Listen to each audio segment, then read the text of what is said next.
This video contains spoilers for Arcane Season 1 and 2. Here I will only consider the information about Loris that is contained in the series. First I will break down every scene in which Loris appears. At the end I will try to make sense of the information we have gathered in relation with the plot. I would love to know if you agree with my analysis or if you have improvements to suggest. The first scene in our analysis is of course Loris' entrance in Episode 1, Season 2. He manifests his presence after Vi accidentally hit him with an empty bottle. He arises from under a pile of dirty paper. These pieces of paper seem to be the size of newspapers, but they are either blank or they have geometrical decorations on them. It is raining in this scene, but the paper is not a good protection from rain, especially since he was laying very close to the bridge under which he goes sitting with Vi later. So he was probably unconscious and unable to notice the rain until Vi hit him. His first sentence from under the paper is, "Hey, watch it." He makes Vi aware of his presence and invites her not to act in ways that have bad consequences on him. When Vi apologizes, he adds, "Not my first." So he has already experienced some kind of violence or at least rudeness. For the few seconds he spends standing up and approaching Vi, his face is intentionally hidden by the authors, first by a strategically placed piece of paper, then by the camera shots. His face is revealed only when he slides down to Vi's sitting position, entering the camera shot that is pointed on her. This purposefully delayed face reveal is perceived as unnatural and deliberate, therefore creating tension concerning his identity and marking him as an important new entry. The first thing that I noticed about his appearance is his strong resemblance with Vander, but at the same time I wondered if it was just my subjective impression or if this was an intentional link suggested by the character designers. We will discuss this later. When he approaches Vi, he asks, "Are you alright?" He seems like a friendly and caring person, even with a stranger who just hurt him. By how slowly he moves and how he gasps for air, he seems not to be at his healthiest and fittest moment. Then he hands a small bottle to Vi. We guess that it contains alcohol, probably like the empty bottle in that Arias used to do too. The link with his low and unfit state is easy. He is probably under the influence of alcohol. While handing the bottle to Vi, he asks, "Did you lose someone in the attack?" I think that this question deserves an attentive dissection. The question seems to suggest that, by asking Vi, Loris implies that he lost somebody in the attack, and this could be the reason of his current messy state. However, I think we should write off this interpretation. Are there victims of Jinx's attack other than the three counselors? Unfortunately, the series doesn't show much of Piltovian life outside the council, so we are left to guess. However, we can make an informed guess. I found two elements that can provide us for insights on this. One is the condition of the council room and the counselors after Jinx's attack. The council is the direct target of Jinx's rocket, so it is likely to be the area that has suffered the greatest damage. Other areas of the city could be damaged, but likely less than the council room. The roof of the council room is almost completely gone, and a big portion of the walls too, but the floor, despite being slightly chipped here and there, is still standing strong. So much that hosting there a numerous crowd composed by the richest families in Piltover is not considered as a safety hazard. So the explosion destroyed the roof, but was not able to seriously damage the floor. It is unlikely that any other damage spread further than the council room's floor. And that floor is positioned way above than most of the other buildings and inhabitants in the buildings. We see that the highest buildings of Piltover that are more or less in the proximity of the council room are still intact.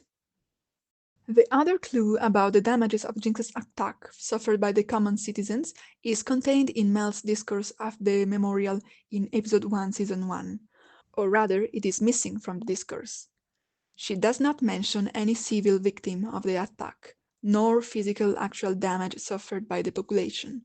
She mourns and celebrates the three dead councillors exclusively, And the only promise she makes to the population to comfort them is not that possible civil victims will be celebrated or avenged or that they will receive the support for injuries or damages they suffered. She only promises that the councillors will be remembered and that the order in Piltover will be re-established, implying that they will prevent further attacks. Being a public event in which the council must show their position and reaction to the attack to the population, I would expect them to mention civil victim too, if there is any. The lack of any mention of them, together with the lack of observable damage outside the council, leads me to conclude that the most probable explanation is the absence of damage suffered by the population. So there is likely no other victim of the attack other than the three councillors. So why does Loris ask Vi if she lost somebody in the attack if there are no victims in the population? Vi's appearance makes quite clear that she is not related to any of the dead councillors, whose family are very prestigious and famous. Maybe Loris is not in his right mind right now to recognize Vi as a low-class member, or maybe he has been drunk for the past few days and he did not understand exactly what the consequences of the attack were, and he just made assumptions about it. And Loris can't have lost somebody in the attack either. Since this is the first time Loris enters the screen, I will comment on his appearance. In the next scene, his outfit is even more clearly visible. For sure, he has an uncared look, with the edge of his trousers and the shirt around his neck being tattered. Since he wears these worn-out clothes, he probably has no new ones to change too. Other than this, he has a very big and noticeable coat. The coat seems still in good condition despite being maybe a bit dirty, and it looks very richly made, with golden, or silver depending on the light, edges and decorations. It has the same colors as the blue and golden uniforms of the enforcers. However, Loris' coat is much longer than any enforcer uniform we see. Moreover, the coat doesn't display the same geometries or symbols of the enforcer uniforms. I think he's not wearing an enforcer coat. It would not make sense for Vi to get drunk with an enforcer to forget that Caitlyn asked her to join the enforcers. Based on a symbol of Loris' coat, I think he's rather wearing a uniform of some kind of marine, or anyway an official group of sea men. As said, the coat seems to be richly made, while the other clothes Loris is wearing are not in a good condition at all. We can assume that he used to be part of this marine, but he doesn't anymore now. He's not dressed up to the standards of decency we could expect for such a group. But he kept the coat that he received while in service, probably. The other option is that he found this coat somewhere, but it is unlikely because it's exactly his size, and a member of a marine would not abandon or give away such an important piece of their uniform and such a refined piece of clothing. And seeing the life Loris is conducting, sleeping under a pile of paper under the rain and getting drunk in the streets, he doesn't need this coat specifically. He could have been wearing any other less refined coat. Wearing such refined clothes while doing these activities can attract thieves or raise suspicion of theft in enforcers noticing it.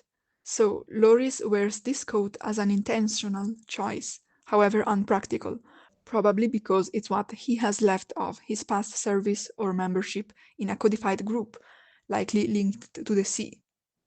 I have also noticed that Loris wears a leather bracelet and a metal pendant around the neck, with some drawings on it, but I'm not able to understand further what they are or if they are linked to something. In the next scene is the following day, but Vi and Loris are still drinking together. They changed location and also they changed attitude towards each other. At their first meeting, Vi barely talks to him. She doesn't even answer his questions, and they were sitting next to each other, but each one in their own personal space. Now they seem closer and more at ease with each other. Vi is rambling about her doubts on what to choose based on the responsibility she has concerning Caitlyn and Jinx. These are vulnerable topics for her, so, intentionally or forced by alcohol, she probably opened up with Loris about them. Her position indicates that she feels comfortable with Loris now. Her head is laying on his lower leg, and both of them are laying on the base of a fountain or a monument in the street, half conscious and half asleep, clearly not feeling threatened by their mutual presence. Just to have an idea of how closer Vi and Loris got by now, let's compare him to Caitlyn. Vi has not yet exchanged her saliva with Caitlyn, but she did with Loris indirectly by drinking from his bottle. She has never used Caitlyn's leg as a pillow, but she did with Loris' legs. Okay, I'm joking. Of course, these are two different kinds of relationships, but still, it gives you an idea that she is now close with Loris. Here we learn another thing about Loris. He likes peanuts. This seems like a useless information unless we find out that peanuts is a code for something else. I don't plan to go on an straying speculation. I think that peanuts here are not a symbol for something specific, but I think they might be a subtle hint for what type of person Loris is by the authors. Follow my reasoning. Vi calls the enforcers Peanut Patrol, clearly with a mocking intent. What does she mean by Peanut Patrol? As a non-native English speaker, I had a bit of trouble figuring this out. At first, I simply took it as a funny name. Then I reflected. A peanut patrol is probably a group of people who patrol peanuts. Why should peanuts be patrolled? Either they patrol to protect peanuts or to protect people from peanuts. The second option makes the most sense because many people are allergic to peanuts. So a hypothetical peanut patrol might be a section of the police that checks the food to ensure they don't contain peanuts and that they are safe to eat. No disrespect for people allergic to peanuts, but going around checking food like this seems to be a nitpicking, nut-picking job. This is what Vi probably means. She pictures enforcers as performing excessive useless checkings for futile goals just to find something wrong to find, annoy people with their rigid rules, and pretend they are working while on duty. Basically, with this expression, she describes the enforcers as useless nuance with stupid rules. And to this, Loris says, I like peanuts. I think that this statement is well inserted in the scene.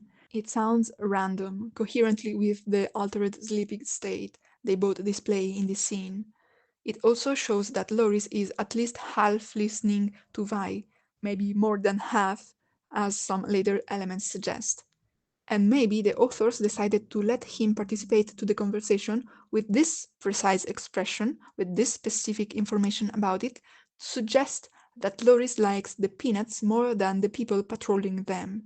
If we interpret this metaphorically, Loris likes individuals who disobey the rules and who are policed by the rulers, more than people establishing and enforcing those rules.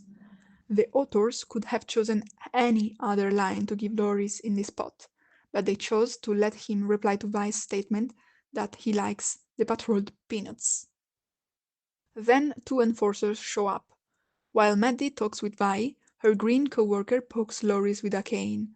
Loris showed no reaction to the arrival of the enforcers.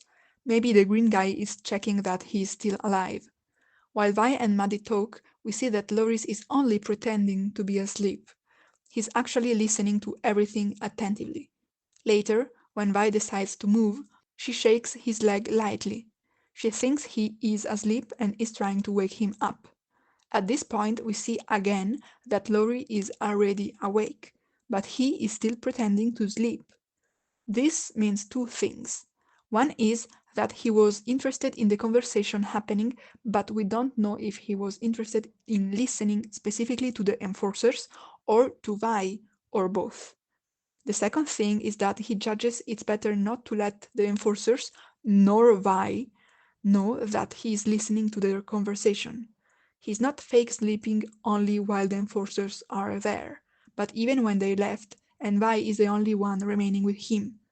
So he wants to hide his interest in the conversation from her too.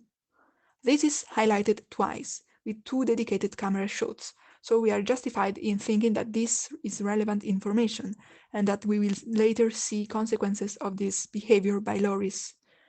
In the conversation he is secretly spying on, Loris learns that Maddie admires Vi because she has been praised as the perfect recruit in front of all enforcers by one of their founders, the rich and recently orphaned heir of the Kiraman. And he might also have noticed that Vi's reaction reveals she is susceptible about the topic of Caitlyn. Moreover, we can assume that if Loris is able not only to focus on a conversation, but even to exert enough self-control to pretend he's sleeping, his consciousness is not very altered by alcohol. Then, prompted by Vi, Loris follows her into the building where the memorial for the victims of Jinx's attack are being celebrated publicly. They are both shortly searched by enforcers guarding the entrance before being admitted to the ceremony.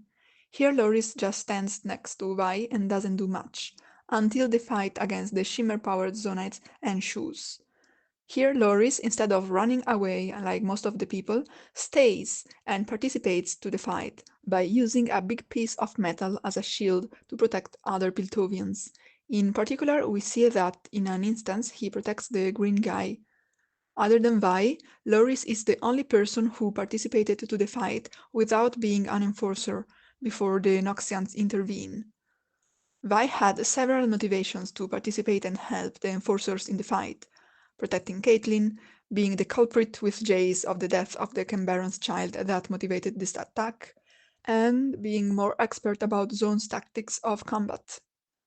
The next scene in which we see Loris is his short appearance when Caitlyn introduces her hextech powered strike team. Here Loris is wearing an enforcer uniform like the other team members, and he has a big shield with some movable mechanical parts, probably powered by hextech. It's not very clear to me how a shield can be improved, if not by making it more resistant, and therefore how the energy of hextech might make it a better shield. Anyway, it seems that he was given a weapon, or rather an equipment, coherent with the skills he shows in the fight at the memorial. There, he demonstrated to be great at defending with a shield, therefore he was given a gear based on this skill he has, a shield again. This type of equipment seems also to officialize him as the member charged with the main defensive role for the whole team. Every member has a different weapon, probably to exploit their strongest skills, but this also makes them more suitable to certain roles.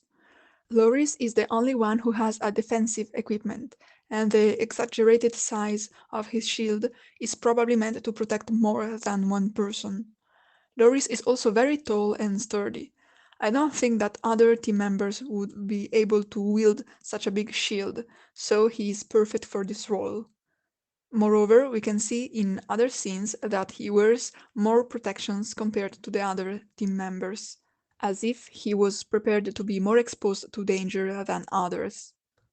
Then there is the music video section about the Grey, summarizing the adventures of the strike team in Zaun. Here we see the team traveling through the conducts of the air cleaning system. In these cases, Loris does nothing special compared to the other members. Then we see some scenes from encounters, or rather clashes, with Zonites. Here we can recognize Loris as the one being most often at the forefront position, protecting his teammates behind him, with only Vi recklessly jumping ahead of him to impact the enemies with her gauntlets. So, Loris does indeed have a defensive role. In one instance, we even see Vi hiding behind his shield with him, confirming that this piece of equipment is meant to make the wielder the defender of other teammates too. However, Loris also uses his shield in a few cases as an offensive weapon, swinging it around to strike Zonites. Another notable thing that happens to Loris is that he gets injured. We can assume that because he had the role of the defender, and therefore he separates his teammates behind him from the possible dangers ahead, he walks in the forefront of their formation, as we have seen in a few other moments. It's by walking ahead of the others that we see him stumbling in a trap set by Jinx. He ducks behind his shield, but it can't protect him from the activated explosion. In the next scene, when the music video ends, we see that he limps. This adds to my doubts of how this hextech-powered shield was better or more protective than a regular shield. In the next scene, Loris doesn't do much beside limping. Other teammates that are more quick than him and have lighter weapons activate immediately to help the informer they find tied by Jinx. Loris only approaches a bit later to pose a hand on Maddie's shoulder, who is visibly concerned by the creepy dolls done by Jinx and representing them. It seems that Loris tries to protect his companions not only physically with his shield, but emotionally too.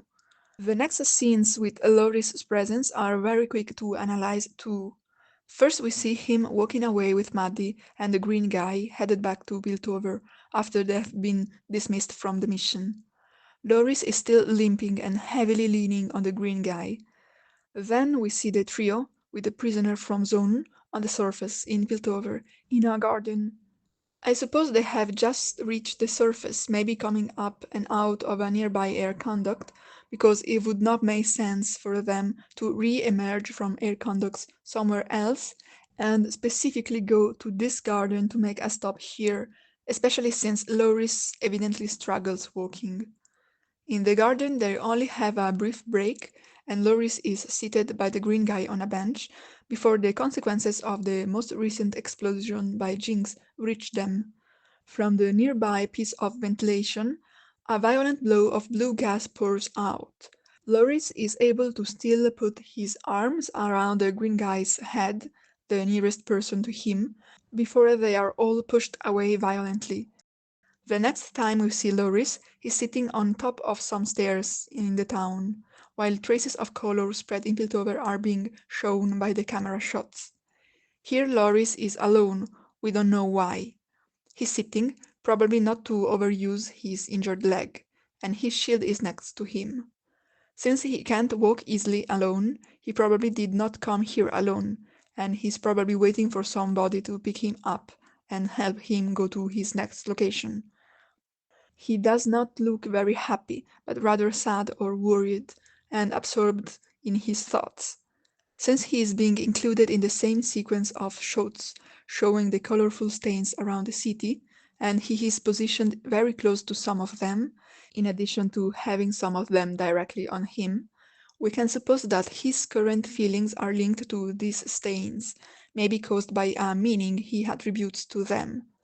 My guess is that he recognizes this as Jinx doing, and since he sees the effects here in Piltover, he wonders what bigger effects her twisted plans have had in Zaun, where Vi currently is, and he is worried for her. Next, he appears with his teammates in the line-up of the enforcers at the reunion organized by Ambessa and Salo in the council room. He doesn't wear his armor anymore, and his shield is nowhere to see. He does not have paint stains anymore. Like his team members, he wears a uniform slightly different than the other enforcers, marking them as a special section of the enforcers. Probably they have all always been wearing exactly this uniform during the mission in Zaun, but it was difficult to see exactly because of the pieces of armor covering it. Caitlyn in Zaun has always been wearing the same uniform as here, which is different than her team members, and with a different hat color, probably to signal her higher rank as their leader. Loris is the only team member and the only enforcer in general without a hat. He only has his usual headband. We see that Loris notices Caitlyn's tension. I think that this communicates two things.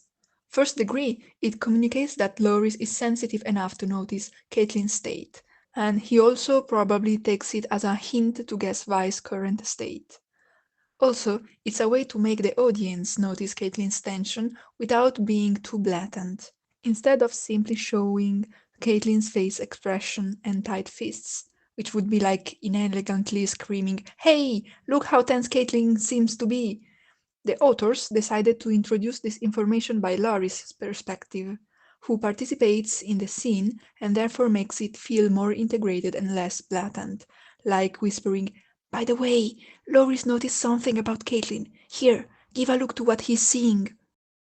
When Caitlyn moves out of the line-up to walk up to Ambessa and accept her proposal to become Piltover's sole chief, Loris looks at her with clear disappointment and disapproval, and walks away from the ceremony. This choice is also given relevance with a dedicated camera shot and a close-up of Loris' bust. So the series communicates to us that it's important to know that Loris walked away from Piltover's dictatorship, refusing his collaboration to it. The next time we see Loris, it's in episode 5. He's with Vi, cheering her for her boxing fight from the audience, and celebrating her victories by drinking with her at a bar. We also see that when she starts losing control and exaggerating with the drinks and the fights, and becoming less and less conscious as this continues, Loris seems sad and worried for her. He tries helping her and keeping her safe in several ways while she is wasted, but her hostile behavior leads him to desist and disappear from her life. Loris is nowhere to see anymore for several episodes. Before we jump to his next appearance, there are some details to point out during Vi's pit fight era. While Loris is there, he does not wear his enforcer uniform.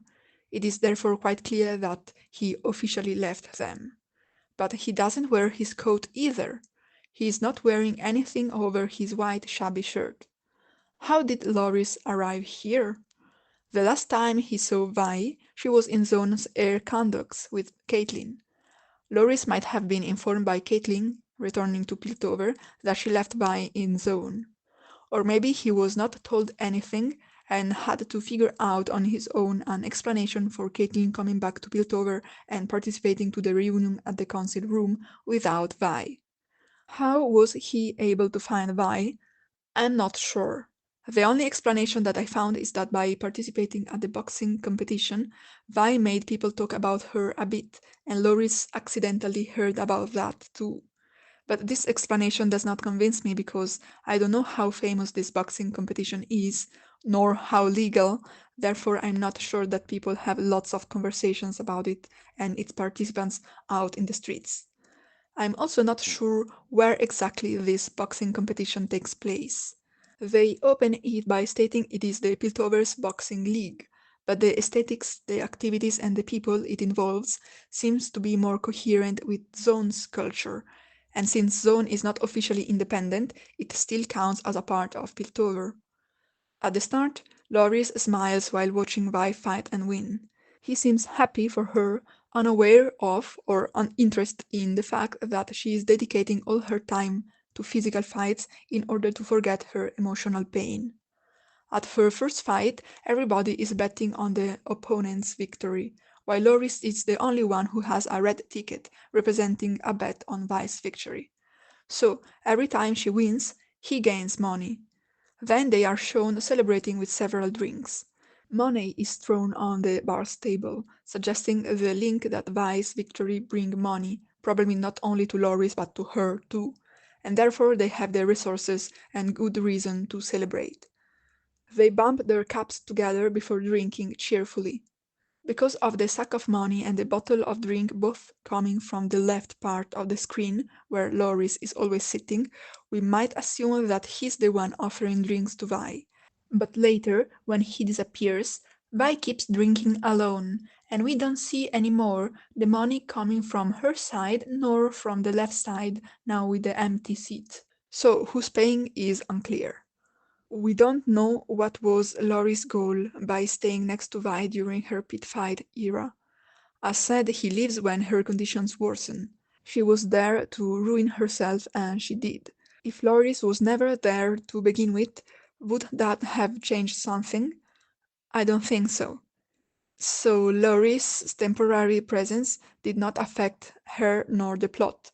He leaves before doing anything relevant. Maybe his disappearance can be indicative of Vi's state worsening and her friends judging her beyond help, or just abandoning her. But we already knew, immediately after Caitlyn abandoned her, that Vi was not going to be fine.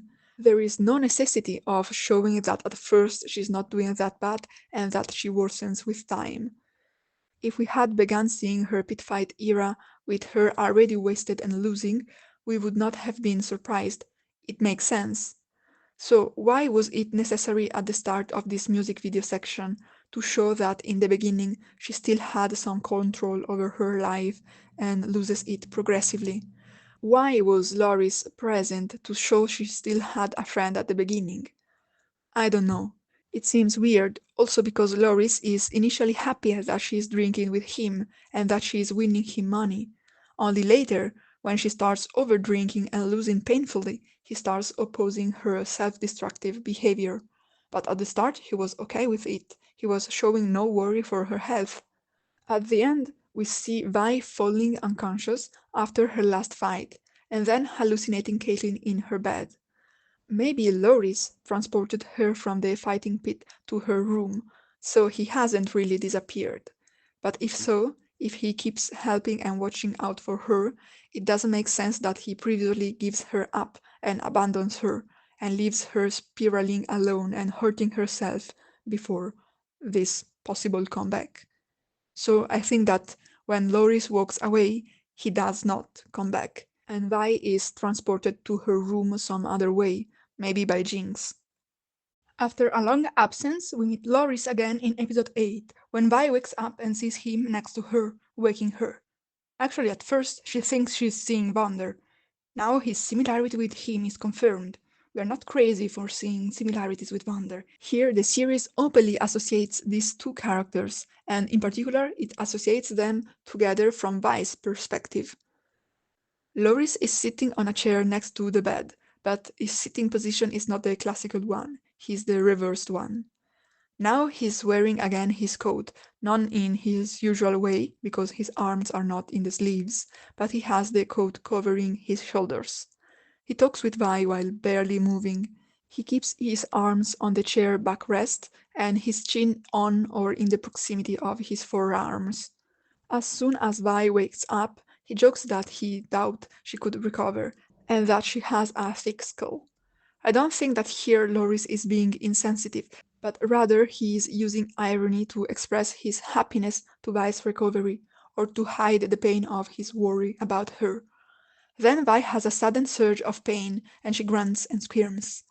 There is one dedicated camera shot with an extreme close-up of Loris' eye, seen from the profile view, while he is witnessing this. He blinks, squints slightly, and lowers his gaze. I don't know if this is meant to express something, because to me it looks inexpressive and unreadable. I'll gladly read your interpretations in the comments. I don't think he is expressing sadness here because, first of all, he doesn't look like it, or at least not more than his usual baseline of sad look. Moreover, focusing on the sadness of Loris would be useless here. The audience already cares for Vi and is sad if she suffers, without needing to vicariously feel the sadness for Vi by the perspective of another character with whom they have a weaker connection than to the primary source of their sadness, Vi. Then Vi asks for news about Caitlyn and Jinx. Loris only focuses on Jinx, hinting at the fact that he knows something about her, but he hesitated because, as he openly states, Caitlyn wanted to be the one to communicate this information to Vi. Here we have several things to notice about Loris. One is that he knows about Jinx, therefore either everybody in town knows about her, or only a few and he is among those. If he knows despite Jinx's imprisonment not being public, either he learned about it by himself because he was present when it happened or something similar, or somebody judged that he deserved to be told about it. I can't determine which one of these options is the most likely. We also see that he seems saddened about this topic of Jinx. He sighs several times while answering and doesn't look at Vi directly. Does Loris know that Jinx is Vi's sister and that they are very vulnerable topic for each other? In the series, we never see any sign before this moment of him knowing this, nor of him receiving this information about Vi. However, seeing how Vi was talking to him about Caitlyn while drunk together in episode 1, and considering that they passed a lot of time drunk together during the boxing league of episode 5, I would not be surprised if he knew because Vi told him. So, maybe he seems sad because he knows Vi will not like the news about Jinx. So he is sympathetically sad for her. Or, independently if he knows about Vi and Jinx bond or not, he might be sad because He's the one who is about to inform Vi instead of Caitlyn, and he did not want this responsibility. Maybe Caitlyn told him generically that Vi will not be happy about Jinx's imprisonment, or maybe Loris understands that Caitlyn has a special bond with Vi, and he too agrees she should be the one telling her anything. Or maybe he just wants to obey the orders of Piltover's dictator to avoid any trouble, and he is sad because he senses he is about to disobey her if Vi pressures him. Whatever the cause, the series wants us to notice clearly that Loris is sad when telling this to Vi. Again, the camera shot only focuses on his face and his sad expression for several seconds, waiting for his sighs and slow delivery. So it's important to know that Loris is sad while reporting news about Jinx to Vi, and doesn't look in her direction. There is another mysterious aspect of this scene. Why is Loris here? Because he wants to be next to Vi or something like this, okay, but how was he able to find her? The last time he saw her, she was wasting herself in Zaun, or in a poor neighborhood of Piltover, far from the rich area of the Kiraman mansion, where Vi is currently recovering at. After Loris walks away, Jinx comes pick Vi up, so even if Loris came back to her small boxer room, she would not find her. There is no way that Vi has left a post-it with indication on where to find her, because when starting her mission with Jinx to save Vander, she did not know she would end up at Victor's commune, meet Caitlyn again, and be transported to recover in her mansion after a heavy injury. So he must have found out somehow that Vi was at the Kiramans, and either he simply wanted to meet her again and reconcile after their separation, or he knew she was in a bad state and he wanted to support her during the recovery. Maybe Caitlyn is the one who told him that Vi was at her house. But in this case, why? Does Caitlyn trust Loris to be a good recovery supporter? During the whole series we never see them interacting, so I don't know if they know each other well enough, and if they have a friendly bond. Maybe Caitlyn knew that Loris was a close friend of Vi, and thought it would be nice for both of them to be reunited. If so, how did she know where to find Loris? As far as we know, he does not have an address, since he seems to be sleeping in the streets. Maybe now that he has gained some money thanks to the bets on Vi's wins, he can afford paying a rent, but still, informing Caitlyn, the dictator he clearly rejected, about his new housing arrangements was probably not his priority. Also, it seems that now he's not that resentful anymore towards the dictator, since he is in her house. Loris seems to be reconciled with the whole political situation of Piltover, actually, since later in the episode we see him wearing again the uniform and the armor of enforcers, while he demonstrates some combat techniques to new recruits. I was surprised to see him here, and as the instructor, for several reasons. First of all, until now we have seen him always fighting in a defensive role, with a big shield, and combined with his caring and protective attitude towards his companions, it seemed that the series wanted to highlight that defense was integral to this character. Now suddenly we discover that he is teaching attack techniques. So either he already had these skills and for some reason never used them, or he's teaching things he does not know. Moreover, this, together with his role in the war that I'll discuss later, completely disrupt his characterization built until now of a character that protects others physically, emotionally, and symbolically. The fact that he is teaching attacks to new recruits so that they can protect Piltover better is not a convincing argumentation for the consistency of his defensive role, because a similar dynamic was never shown previously at the memorial and during the mission in Zaun, when he could also have been openly attack opponents in order to protect his faction with several weapons, and instead always resorted to shields. Another strange thing is that he is chosen as an instructor. As said, we never know before now his attacking skills, and even if he was selected for the mission in Zaun, nothing leads us to think that he is expert in all types of fights, and especially in wars against invaders. Before the mission in Zaun, he was a drunk person in the streets, probably jobless, and his code suggests that in his former job he was not an enforcer. So there are probably other people who have been serving in the enforcers longer and have a higher rank and a lot more of experience, and they are more suited to instruct future enforcers and soldiers. Seeing how many enforcers are everywhere in Zaun and in Piltover, I doubt that the only expert one was Marcus, and after his death in Season 1 they were left without several experienced replacements. And lastly, I am surprised that Loris is trusted as a loyal person to shape new recruits. After his short service as an enforcer during the mission in Zaun, he left the enforcers, and depending on the specific rules they have, it might be considered as a desertion, a betrayal. Now he is readmitted into the enforcers, and I understand this because Piltover needs all the help available against the Noxians. But is he to be trusted enough to let him introduce new recruits to the activities and duties of the emergency army, since he has already displayed a fragile loyalty in the past? Moreover, he seems to have a history with bad drinking habits that might compromise the quality of his engagement and efficacy. Similar doubts can be raised about his role in the war in episode 9. He's operating an hextech machinery that launches projectiles. The machinery is completely assisted by technology. No particular force is needed to operate it, only the knowledge of which buttons to push. Was this the best role to assign to Loris? In terms of efficiency, his big size and sturdiness would have been more useful in other tasks, especially later when Vi and others are pushing hard against the door to prevent the Noxians outside to open it. Meanwhile, the big strong Loris is pushing buttons on a machine nearby.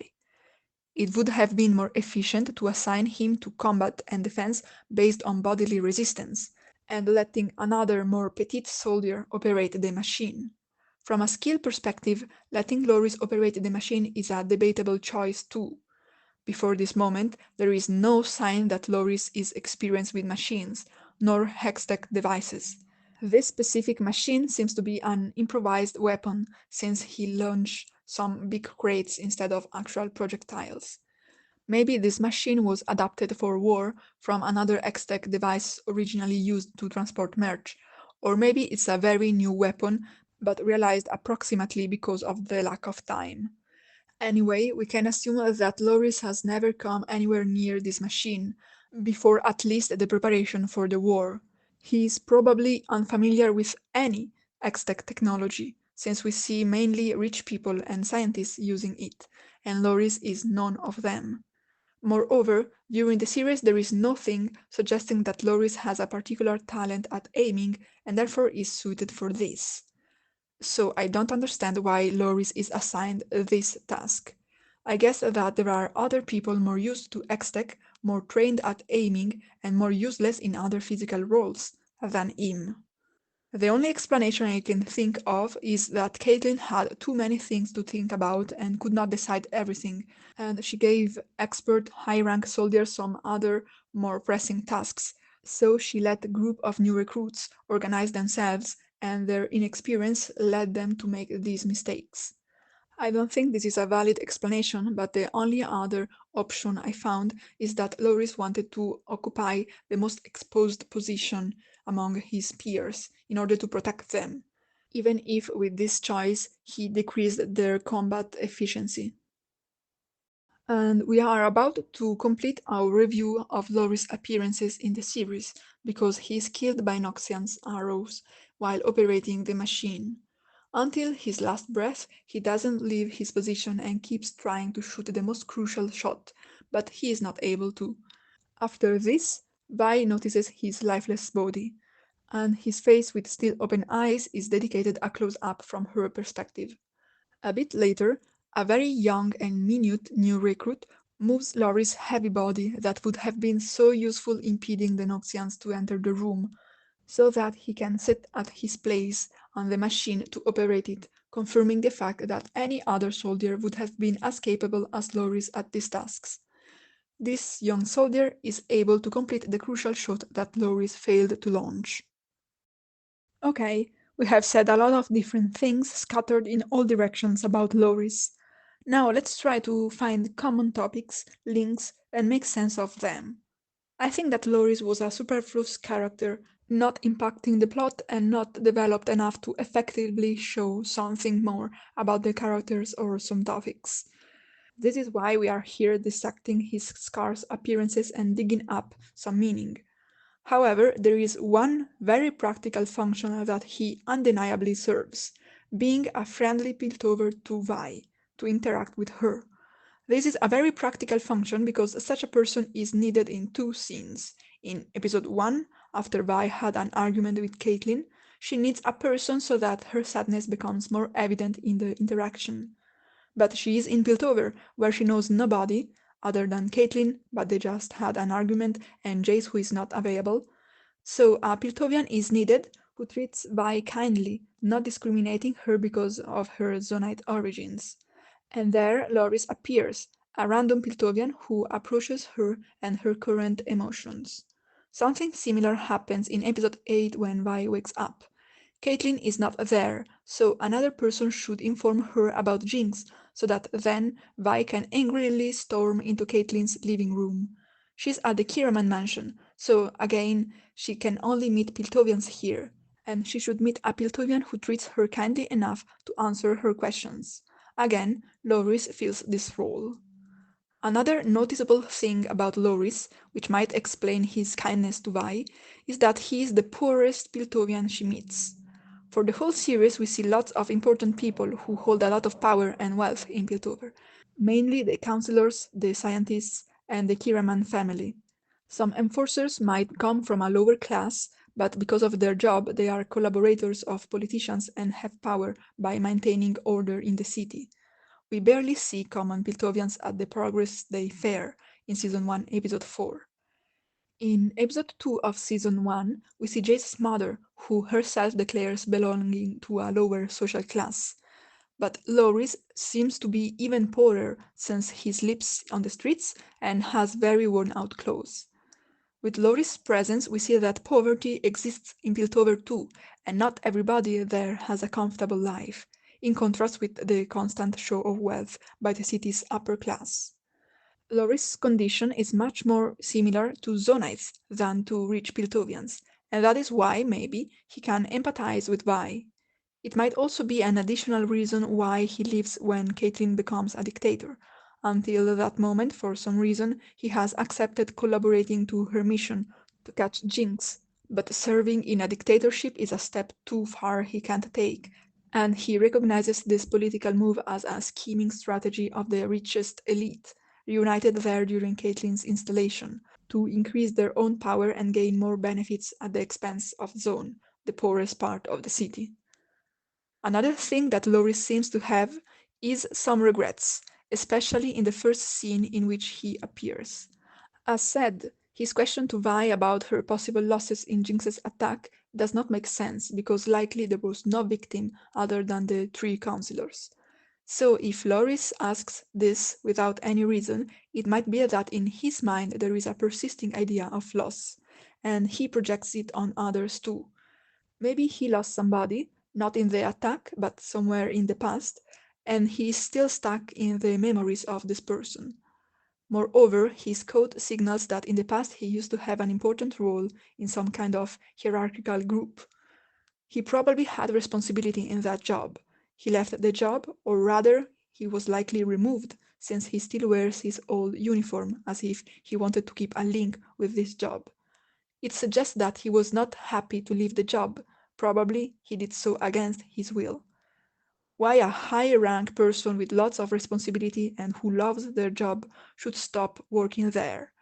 Maybe because they were responsible for some accident? I see the possibility that in his former position Loris made a mistake that caused some victims, therefore he left or was pressured to leave his job, but he still has regrets about his mistakes and their consequences, and he keeps wishing he could go back and fix them.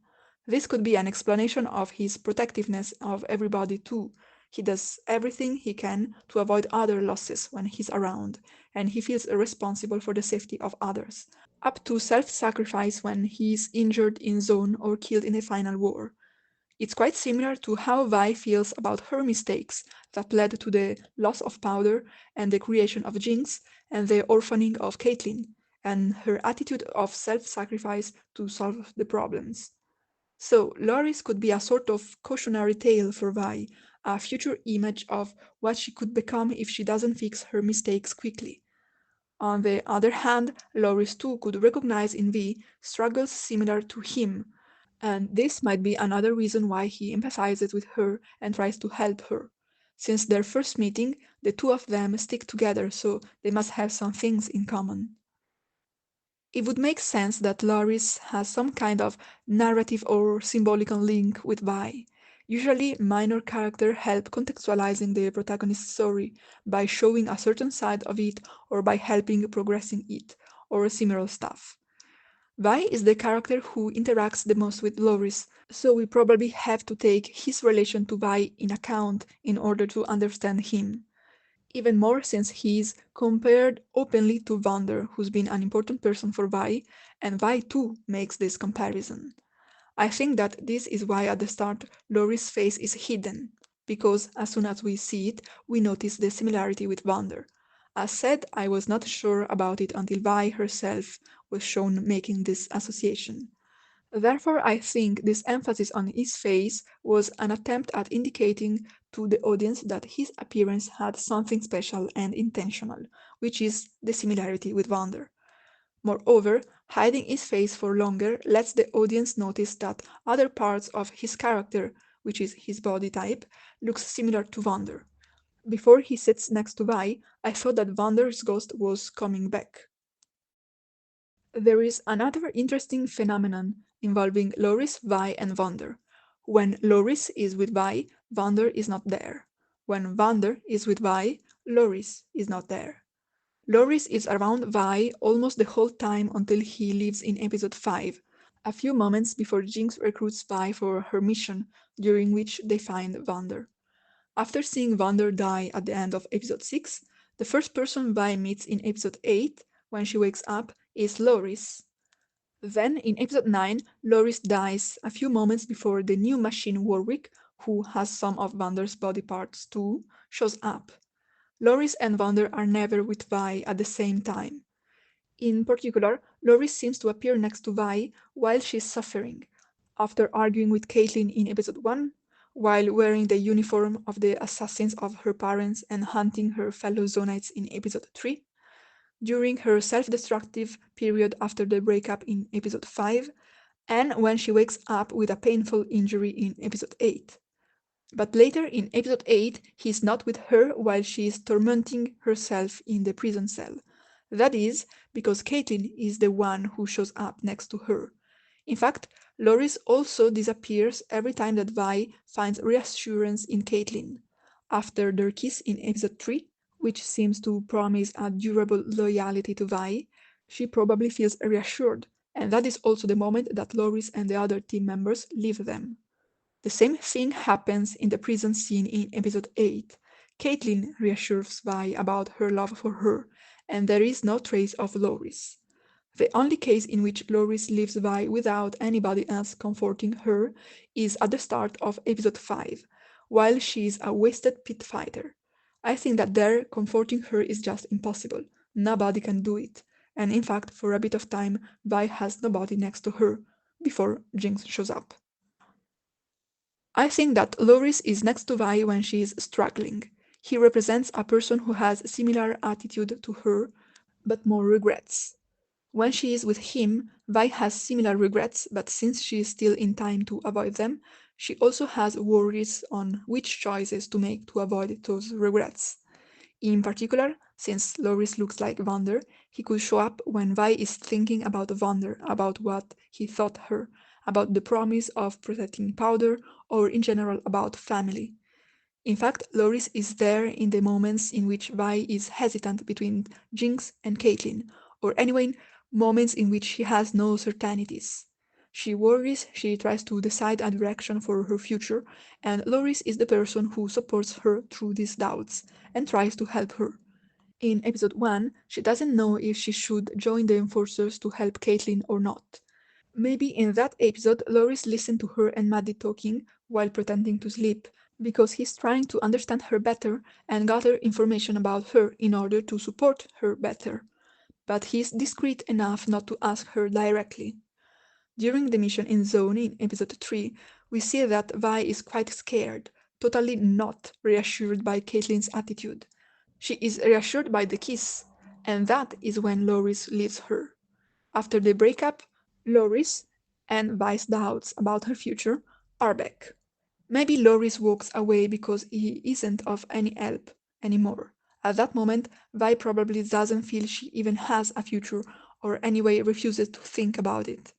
Jinx and the attempted rescue of Vander give her some other prospects for the future.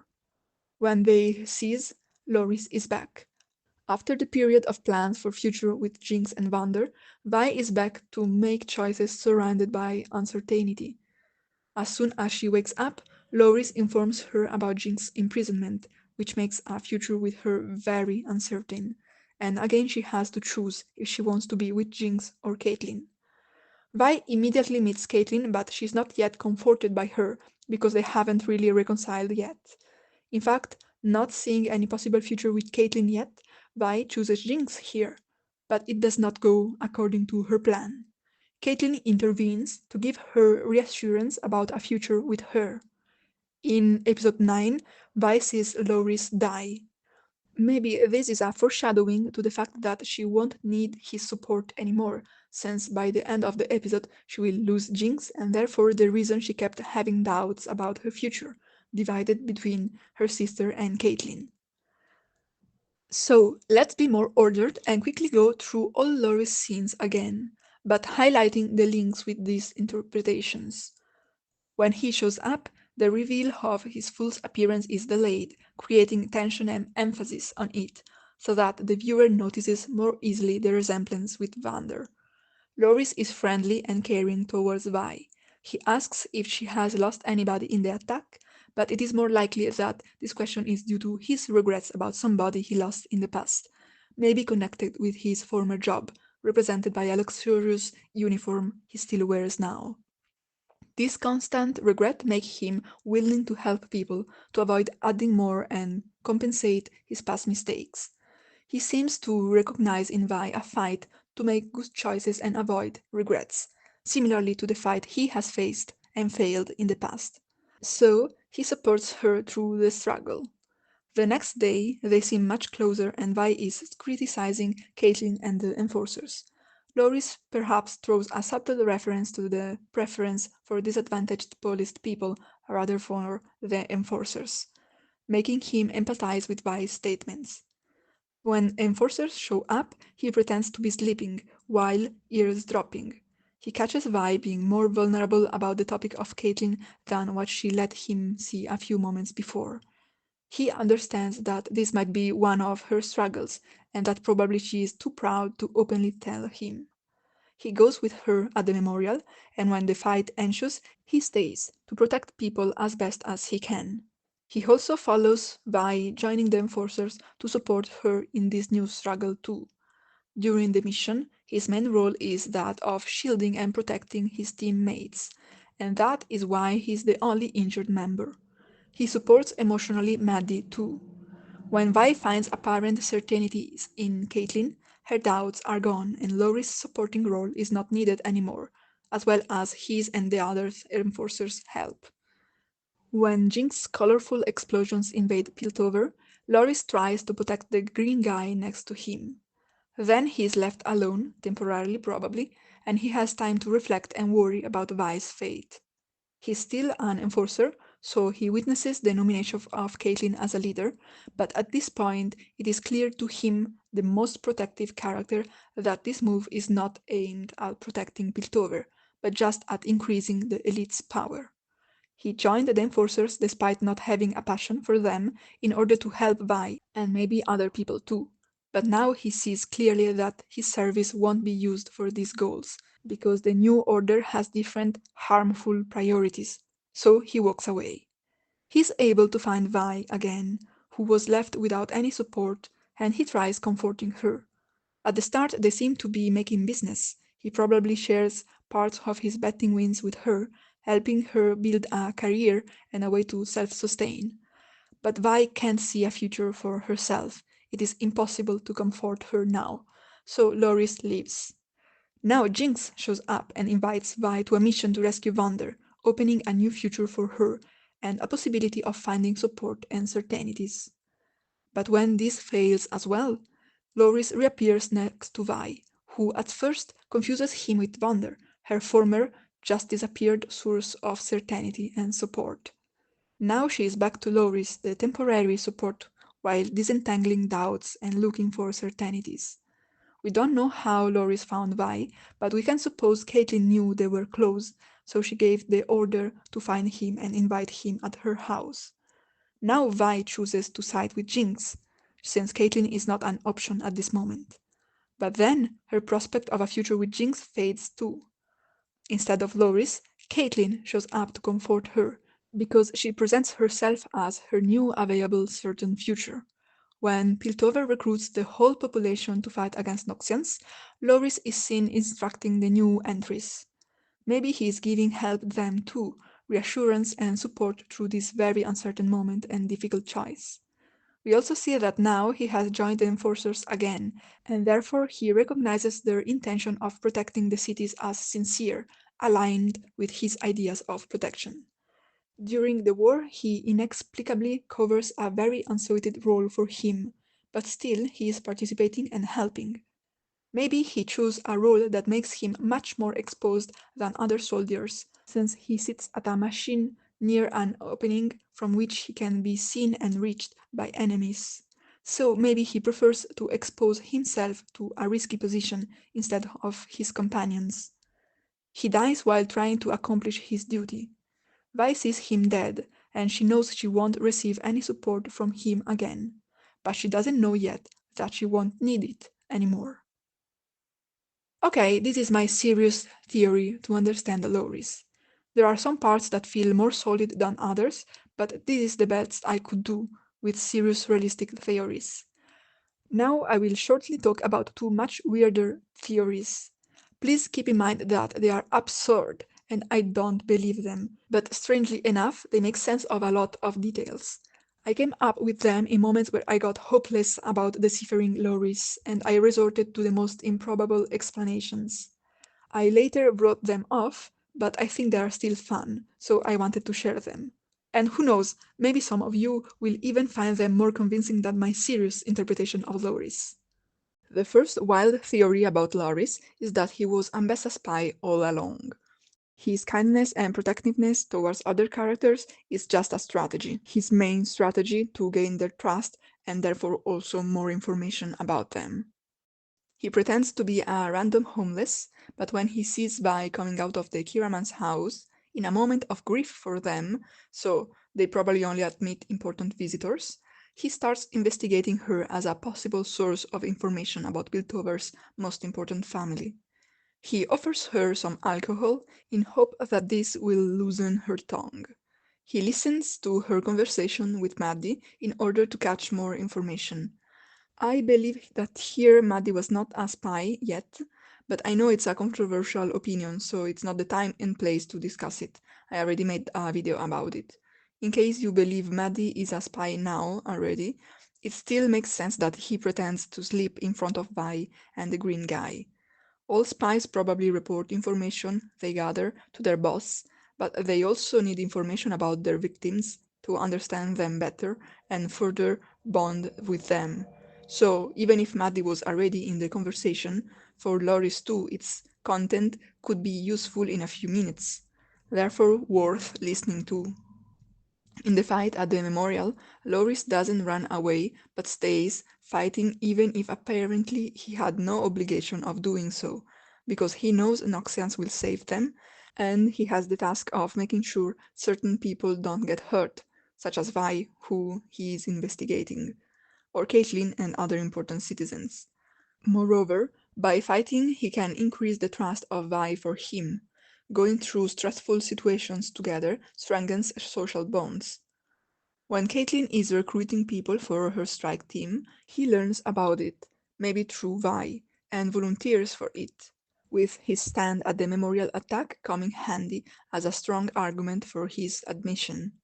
During the mission in Zaun, he not only can keep track of what Caitlyn is doing, but also protect her and Vi, since they are becoming more and more likely key elements in Ambessa's plans. Being injured is a problem, and he has to temporarily pause his mission. We see him immersed in thoughts while sitting on the ground after Jinx's colorful explosions. Maybe he's regretting his interrupted mission, he's fearing Ambessa's reaction at his failure, or he's elaborating a new plan to continue his investigations. Between this moment and his next scene, he might have met Ambessa and defined with her a new plan. At Caitlyn's installation as a dictator, he walks away the moment she signals that she accepts the nomination. Maybe he was waiting because Ambessa has involved him in two possible plans, depending on Caitlyn's reaction to the nomination. Had she refused, he would have participated in a plan that needed his presence in the Enforcers. Since Caitlyn accepts, he follows Ambessa's other plan, consisting of him finding Vi again and continuing the investigation. The moment of shock and intense reflection of the crowded council room at the proposal by Ambessa of Caitlyn as a dictator is perfect for walking away unnoticed. Ambessa wants to continue the investigation on Vi because she is interested in hextech weapons. Loris probably reported to her that, last time he saw Vi in Zaun, she had the gauntlets, and Caitlyn came back without them, so they must still be in Vi's possession. Loris is able, also through the help of Ambessa's net of spies and informants, to find Vi again. He sticks to Vi, hoping that she will reveal where the gauntlets are. He encourages her to keep fighting, so that she doesn't get involved in more complicated stuff, and pushes her to keep drinking, which facilitates Loris' work of making her speak and not appearing suspicious to her. But after a lot of time, he gives up, probably with the agreement of Ambessa to spend his time in a more profitable way. Then Ambessa changes her plans, there is the mess at Victor's commune, so the gauntlets lose their appeal to Ambessa. But she met Vi, and she knows that she is collaborating with Caitlyn again. So she is the one sending Loris to Caitlyn's house to keep an eye on her, taking advantage of his friendly bond with Vi, which might give him easier access. And it does. Loris tells Vi about Jinx, disobeying Caitlyn's indications because he hopes to cause troubles between them. Later, we see him instructing new recruits in Piltover's army, but he's teaching them wrong things so that they are ineffective against Ambessa's army. Then, during the war, he not only plays the role in which he is the least useful, pushing buttons on a machine, but he also intentionally avoids that other Piltovians more talented at aiming operate that shooting machine, effectively lowering to a minimum the damage that the machine can cause to the Noxians. He is killed by Noxians' arrows, unintentionally, because they are shooting in general at the Piltovians around him, and anyway from afar it's difficult to recognize him as their ally, since he's wearing the same uniform as the others. Even when dying, he doesn't leave his seat at the machine, but dies there, to make it more difficult for Piltovian soldiers to move his body away from the seat and continue operating the machine. As you can see, this is an extremely improbable theory, but its overall coherence is surprising. The second wild theory about Loris is that he's one of the leaders of a secret rebellion against the elite of Piltover. At the start, he was in disguise as a homeless person, in order not to arouse suspicion while surveilling the Kiraman's mansion. He and his companions regularly keep an eye on the activities of the most powerful families they are organizing the rebellion against. He notices Vi coming out of the mansion and tries understanding if she's on the Kiraman's side or in the rebellious side, since she seems to be as poor as them. This is why he eardrops on her conversation with the enforcers. He follows her to the memorial to see how she behaves during a mourning event for the death of their overlords. When the fight ensues, he primarily tries to defend because he doesn't want his fellow citizens to be slaughtered, even if they are enforcers, since maybe enforcers are simply people from a low class who try making a living. And he doesn't want to damage the Zaunites, even if they are attacking, since he understands the motivations of their attack, and even if his group of rebels is more moderate and doesn't approve of their methods, they still consider Zaunites as people in the same condition as them, or worse, and potential allies in their rebellion. For the same reason, he only uses a shield during the mission in Zaun. He joined, pushed by his rebellious group, in an attempt of assessing the situation in Zaun and their attitude towards the elite, as well as minimizing the harm done by the strike team when possible. After Jinx's colorful explosions, he is absorbed into his thoughts, because he interprets this attack as a sign that some rebellious currents are starting to rise in Zaun and challenge Piltover, so he is reflecting at which move his group should do next. He still joins the reunion at the council room to keep an eye on what the elite is doing. After spending a mission with Caitlyn, he is disgusted by seeing her accept the role of a dictator, since he thought that such an idea was too extreme even for the elite. But he was wrong. So he goes back to Zaun trying to recruit Vi in their rebellion, since she would be a strong ally, but he is unable to and gives up. In episode 8, he's at Kiraman's house because, by now, his group is already aware of the impending Noxian invasion, and since they are still Piltovians, although poor ones, they want to collaborate in its defense. So Loris is among the leaders of the poor and worker rebels who is discussing with Caitlyn how to organize a coordinated resistance against Noxians. He is among the instructors of the new recruits because he knows many of them coming from lower classes. He can effectively teach how to attack Noxians because he has always had these skills, and until now he simply chose not to use them for a more pacifist approach. During the war, he is operating the machine because he and others of his companions are experts at using common objects as improvised weapons, and make tools of resistance out of any material. They were organizing a rebellion with scarce funding and without proper weapons already. And then he dies defending his city. Okay, I think I have yapped enough about Loris. Here is the yap about another strike team member, Maddie, and I am considering of making one about the green guy too. What do you think of my interpretation of Loris? Do you have different theories about him? Let me know in the comments. Like, subscribe for more arcane essays, and see you in the next video. Bye!